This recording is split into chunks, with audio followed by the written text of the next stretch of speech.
Mr. President, member of the Council, 9 days ago, the long-awaited ceasefire in Gaza began. We are heartened by the return of Israeli hostages and imprisoned Palestinians to their families. We are encouraged by marked improvement in the flow of humanitarian aid and in operating conditions. We hope that the ceasefire will hold and then the tremendous suffering in Gaza will subside. UNRWA is the largest UN presence in Gaza, with 13,000 personnel and 300 premises. The agency is critical for supporting a shattered population and the ceasefire. And yet, in 2 days, our operation in the occupied Palestinian territory will be crippled as legislation passed by the Israeli Knesset takes effect. At stake is the fate of millions of Palestinians, the ceasefire, and the prospect for a political solution that brings lasting peace and security. Mr. President, in the wake of the ceasefire, we must contend with the devastation of the last 15 months and the enormity of the challenges ahead. A peer-reviewed study of deaths by traumatic injury in Gaza reveals that the mortality figures provided by the Ministry of Health is a minimum estimate. 46,000 deaths is likely an undercount by more than 40%. The study also confirms that the majority of those killed are women, children, and the elderly. Those who escaped death by bombardment, starvation, and disease have emerged shell-shocked.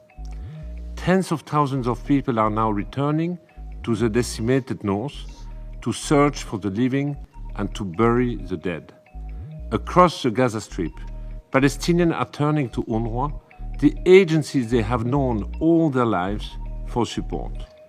Curtailing our operation now, outside the political process, and when trust in the international community is so low, will undermine the ceasefire. It will sabotage Gaza's recovery and political transition.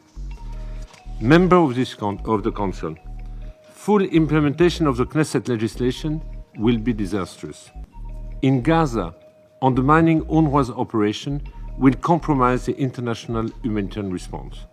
It will degrade the capacity of the United Nations just when humanitarian assistance must be scaled up significantly.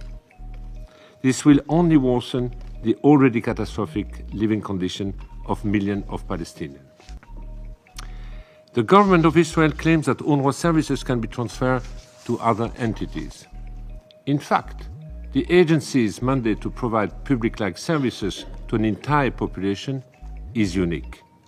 Our capacity to directly provide primary health care for millions of Palestinians and to resume education for hundreds of thousands of children far exceeds that of any other entity. These services can only be transferred to a functioning state. The government of Israel claims that UNRWA plays a negligible role in providing humanitarian assistance in Gaza. In fact, UNRWA constitutes half the emergency response, with all other entities delivering the other half. Since October 2023, we have delivered 2/3 of all food assistance, provided shelter to over 1 million displaced persons, and vaccinated 250,000 of children against polio. Since the ceasefire began, UNRWA has brought in 60% of the food entering Gaza, reaching more than 500,000 people. We conduct some 17,000 medical consultations every day. Less quantifiable, but critical for the humanitarian response and the ceasefire, is the community acceptance. Palestinians know and trust UNRWA. For them, UNRWA is the doctors and nurses providing health care, the aid workers distributing food, and the mechanics and engineers building and repairing wells for clean drinking water. The agency's mere presence brings stability amid profound uncertainty. In the occupied West Bank, where violence is surging, ending UNRWA's operation will deprive Palestinian refugees of education and health care. The Palestinian Authority has made clear that it does not have the financial resource or capacity to compensate for the loss of UNRWA services. In occupied East Jerusalem, the government of Israel has ordered UNRWA to vacate its premises and cease operations by Thursday. This will affect approximately 70,000 patients and more than 1,000 students. The deputy mayor has called for a public celebration of UNRWA's expulsion from East Jerusalem, opposite the headquarters of our West Bank field office in the Sheikh Jarrah neighborhood. It is on this land that local authorities are planning to build illegal settlements. The relentless assault on UNRWA is harming the lives and future of Palestinians across the occupied Palestinian territory.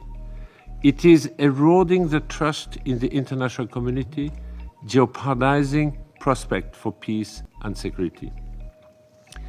Mr. President, the Knesset legislation defies resolution of this Council and the General Assembly. It flouts the ruling of the International Court of Justice. It disregards that UNRWA is a mechanism established by the General Assembly to provide assistance to Palestinian refugees, pending a political answer to the question of Palestine. Implementing the legislations makes a mockery of international law and imposes massive constraints on UNRWA's operation. We are determined, however, to stay and deliver until it is no longer possible to do so. This is not without risk for our Palestinian colleagues, who face an exceptionally hostile operating environment fostered in part by a fierce disinformation campaign.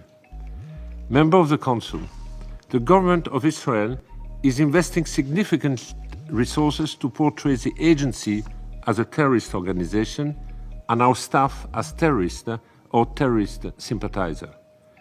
Billboards and ads accusing UNRWA of terrorism recently appeared in major cities around the world. They were paid for by the Israeli Ministry of Foreign Affairs.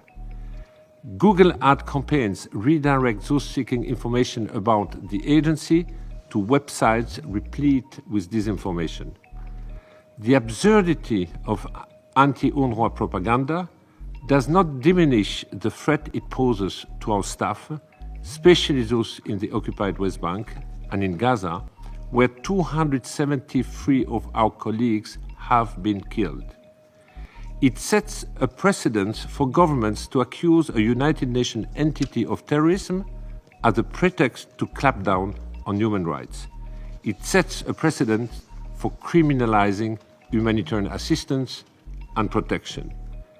This year, propaganda efforts spearheaded by the Israeli Foreign Ministry received a boost of $150 million.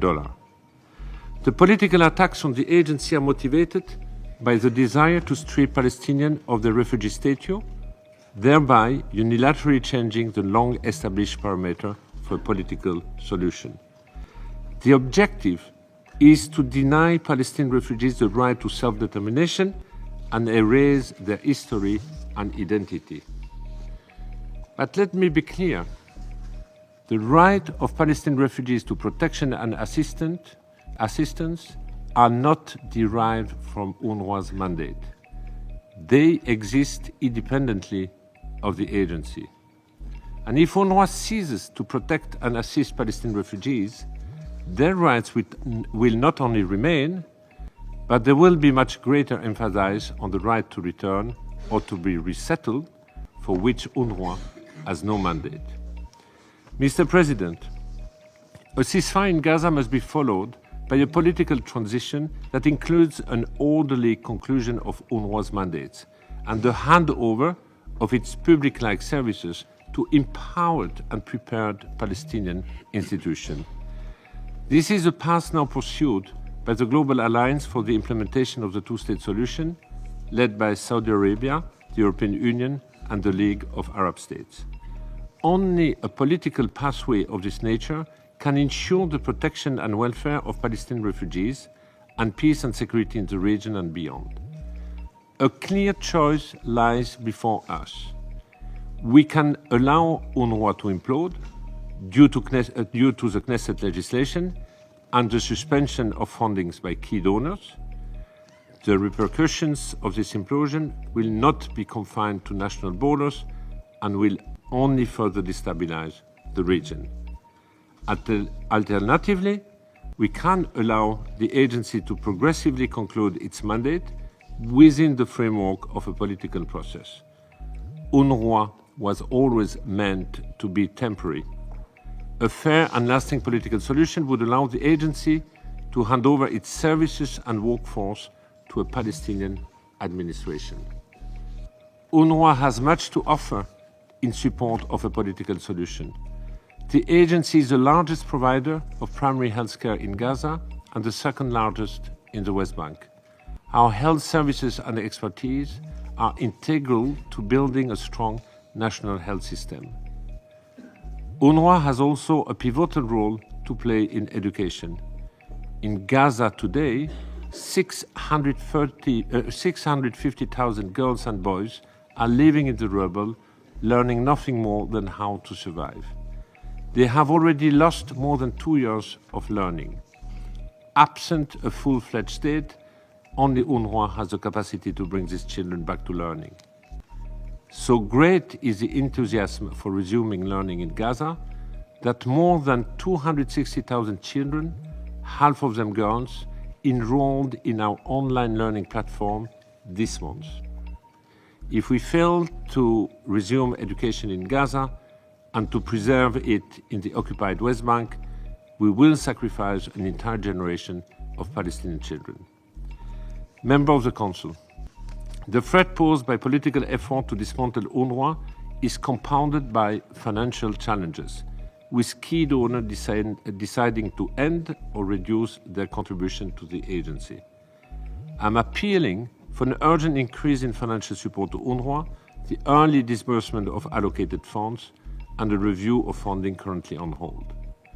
I also take this opportunity to underscore the agency's long-standing commitment to neutrality. A detailed presentation at UNRWA's Advisory Commission meeting last November made clear that our high-level action plan to implement the recommendation of the Colonna report is on track. We will also continue to take all necessary steps to investigate credible allegations made against the agency and its personnel. Mr. President, Member of the Council, implementing the Knesset legislation will heighten instability and deepen despair in the occupied Palestinian territory at a critical moment.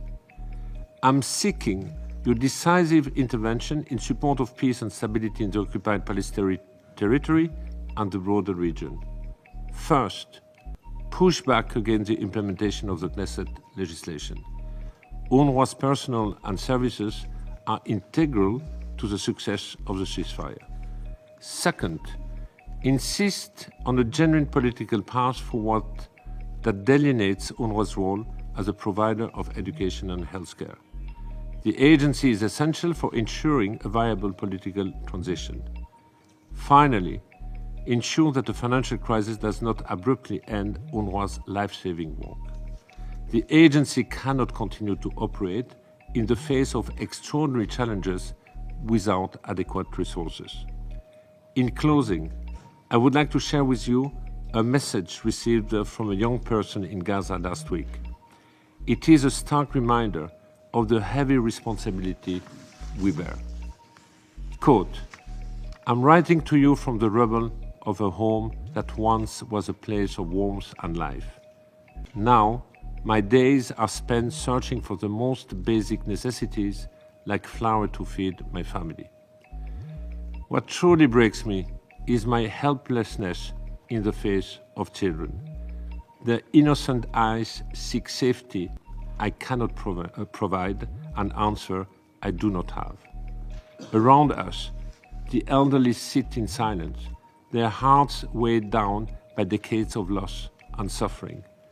And here I am, dying 1,000 times every day as I think of all that I cannot do for them." Unquote. Unlike the author of this message, we are in a position to do something. It only requires your decisive action and leadership. Thank you.